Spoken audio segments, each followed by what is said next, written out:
ও মা বোনেরা, তোমাদেরকেও বলতেছি, আল্লাহ পাক বলেন ঈমান আনো। ইসলামের জন্য প্রথম মহিলার মধ্যে যিনি ইসলামের জন্য প্রথম শহীদ হয়েছেন, এ ভাই বাবাজি, ও পর্দার আড়ালের মা, শুধু পুরুষদেরকে বলছি না, তোমরা যারা এখনো আলোচনা শ্রবণ করতেছো গো মা, তোমাদেরকেও বলতেছি, ওই যে সুমাইয়া রাদিয়াল্লাহু তাআলা আনহার দিকে তাকাইয়া দেখো, ইসলামের জন্য প্রথম শহীদ হয়েছে নারীদের মধ্যে সুমাইয়ার অপরাধ কি ছিল? একটা মাত্র অপরাধ, সেটা হলো রব্বুনাল্লাহ, আমার রব একমাত্র কে? এক আল্লাহ বলে স্বীকৃতি দেওয়ার কারণে, এক আল্লাহর দাসত্ব করার কারণে, এক আল্লাহকে মানার কারণে আর সহ্য করতে পারলো না। আবু জেহেলের চান্দি গরম হয়ে গেছে। কেমনে করে সম্ভব যে জমিনে খায়, যার নেতৃত্ব মানে, যার টাকা পয়সা গ্রহণ করে, এত কিছু দেওয়ার পরে নতুন ধর্মের গ্রহণ কইরা, নতুন ধর্ম গ্রহণ কইরা সে বুঝি এক আল্লাহর একত্ববাদের ঘোষণা করে? এই কথা শোনার পরে চান্দি গরম হয়ে গেছে। ও পর্দার আড়ালের মাগো, ও ফুলপুরের মা বোনেরা, ওই সুমাইয়ার মতো ঈমান আনো।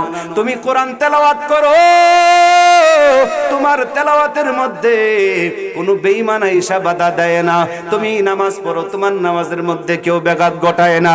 ও মা, তুমি পর্দায় চলো, রাস্তা দিয়ে বুরকা পয়রা তুমি পর্দা করে চলো, তোমার পর্দার মধ্যে কেউ বাধা দেয় না। কথা বলেন ঠিক কিনা? কিন্তু সুমাইয়া এমন একজন মহিলা ছিল রে, যে জীবন দিয়েছে ঈমান আনার কারণে, রব্বুনাল্লাহ আল্লাহ বলার কারণে। বর্ষার আঘাত দিয়া হযরতে সুমাইয়ার লজ্জাস্থানে আঘাত করেছে। হে যুবক ভাই, এই যুগে কোন মহিলাদেরকে কোরআন তেলাওয়াত করলে, আল্লাহ আল্লাহ জিকির করলে এমন আঘাত করা হয় না। কথা বলেন ঠিক কিনা? ও মা, তুমি সর্বদাই আল্লাহর ইবাদত করলে তোমার ঈমানের উপর কেউ টর্চারিং করে না, এরপরেও তুমি ঈমান মানো না। যারা ইসলাম মানতে যাইয়া, আল্লাহ পাকের হুকুম মানতে যাইয়া, আল্লাহ তাআলাকে একত্ববাদের ঘোষণা দেওয়ার কারণে তারা জীবন দিয়েছে।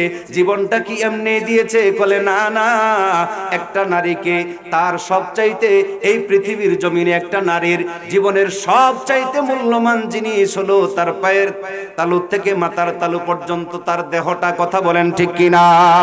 এ মা বোনেরা, যুবক ভাই, বৃদ্ধ বাবা, এমন নিষ্ঠুর নির্যাতন উপভোগ করেছে একটা মাত্র কারণ, সেটা হলো রব্বুনাল্লাহ, আল্লাহ বলে স্বীকৃতি দেওয়ার কারণে রে ভাই, সমস্ত শরীরের জামা কাপড় চোপড় গুলা টেনে টেনে হেসড়ে খুলে ফেলেছে। জোরে কন্যা নাউজুবিল্লাহ। এ মা, শুধু কি তাই, হযরতে সুমাইয়া কি জমিনের মধ্যে শুয়াইয়া লজ্জাস্থানের মধ্যে বর্ষা দিয়ে আঘাত করেছে? হে যুবক ভাই, বৃদ্ধ বাবা, বুঝে থাকলে বলো তো, সুমাইয়ার অপরাধ কয়টা? একটা মাত্র অপরাধ, একটা মাত্র অপরাধ, সেটা হলো রব্বুনাল্লাহ, আল্লাহ বলে স্বীকৃতি দেওয়ার কারণে লজ্জাস্থানের মধ্যে বাবা এমনি আঘাত করে, বর্ষার মধ্যে আঘাত দিয়া দুনিয়া থেকে শহীদ করে দেওয়া হয়েছে। কথা বলেন ঠিক কিনা? শহীদ হয়েছে, লজ্জাস্থানের মধ্যে আঘাত করেছে, এরপরেও আল্লাহ বলা বাদ দেয় নাই, ঈমান থেকে যাররা পরিমাণ সইরা দাঁড়ায় নাই। কথা বলেন ঠিক কিনা? এরপরে আসো, সিরিয়াল অনুযায়ী যদি আসো, এক এক নারীর কথা যদি তোমাদের মাঝে তুলে ধরি, সারা রাত্র চলে যাবে, আলোচনার ইতি হবে না। এ মা, দেখো ফেরাউনের বিবি আসিয়া, কিতাবের মধ্যে আসছে, তাফসীরের কিতাবের মধ্যে আসছে, নিষ্ঠুর ফেরাউন আসিয়া একত্ববাদের ঘোষণা করার কারণে, আল্লাহ বলার কারণে কি করেছে? এ বাবা, শরীরের চামড়া নয়, শরীরের গোশতগুলা কেটে কেটে, হে ভাই, আসিয়ার শরীরের চামড়া থেকে শুরু করে গোশতগুলা চাকু দিয়ে কেটে কেটে কেটে কেটে তেলের মধ্যে, গরম উত্তপ্ত তেলের মধ্যে দিয়া বোনা করছে। এ ভাই বাবাজি, বুঝে থাকলে বলো তো দেখি, এরপরেও কি আসিয়া ঈমান থেকে একচুল পরিমাণ সইরা দাঁড়াইছে? জোরে কয় না।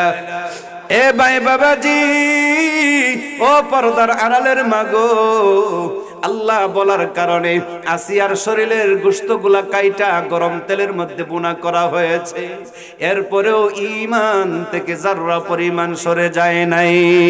এই জন্য আমার আল্লাহ তাআলা ডাক দিয়ে বলেন, আমিনু কামা আমানান নাস।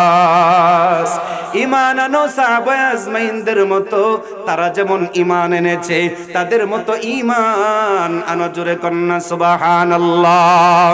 শুধু কি তাই রে মুসলমান, একটা ঘটনা যদি তোমাদেরকে শোনাই, ঈমান কাকে বলে, ঈমান কত প্রকার, ঈমান টিকায় রাখার জন্য কত নির্যাতন, নিপীড়ন, অত্যাচার, জুলুম সহ্য করেছে, এরপরেও ঈমান থেকে সইরা দাঁড়ায় নাই।